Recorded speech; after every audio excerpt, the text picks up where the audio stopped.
Helo, Mrs Phillips sydd yma athrawes 2B. Yn anffodus, dydyn ni ddim yn gallu cwrdd wyneb yn wyneb fel rydyn ni fel arfer yn gwneud, felly rydyn ni wedi paratoi y fideo yma i gyflwyno i chi beth rydyn ni wedi bod yn gwneud yn 2B hyd yn hyn. Yna, dros yr wythnosau nesaf, byddaf yn ffonio chi i gael sgwrs bellach am eich plant. Ein thema dros y tymor ydy daw eto haul ar fryn. Rydyn ni wedi bod yn edrych ar dywydd Cymru ac wedi astudio y cymylau amrywiol.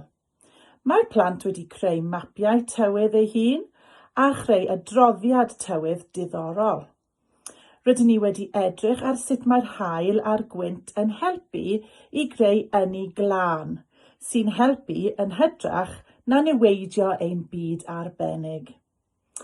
Yn iaith, rydyn ni wedi mwynhau yr animeiddiad hyfryd Partly Cloudy, tra'n dysgu ffeithiau gwych am yr haul. Hefyd, darllenon ni llyfr o'r enw Lila a Chyfrinach y Glaw, ac ysgrifennon ni yr hanes o safbwynt yr haul.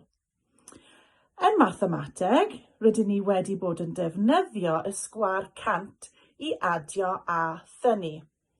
Rydyn ni wedi bod yn dysgu am werth lle, datrys problemau amser, trefnu rifau, pwyso mewn gramau a dechrau dysgu lluosrifau 2, 5 a 10. Yn ychwanegol y tymor yma, rydyn ni wedi bod yn mwynhau sesiynau lles. Mae'r sesiynau wedi bod yn gyfle hyfryd i ddod i adnabod y plant tra'n gwerthfawrogi yr awyr agored. Rydyn ni wedi bod yn brysur yn adeiladu lloches ar gyfer anifeiliaid gwyllt, fel dreinog a wywer. Hefyd, rydyn ni wedi defnyddio dail i greu lluniau, gwerthfawrogi cerddoriaeth carnifal yr anifeiliaid, a mwynhau gemau buarth fel hopscotch. Rydyn ni wir wedi mwynhau dod i adnabod eich plant bach hyfryd.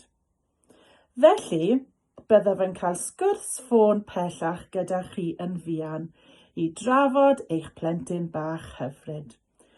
Am nawr, hwyl fawr i chi a gobeithio gewn ni gwrdd wyneb yn wyneb cyn bo hir.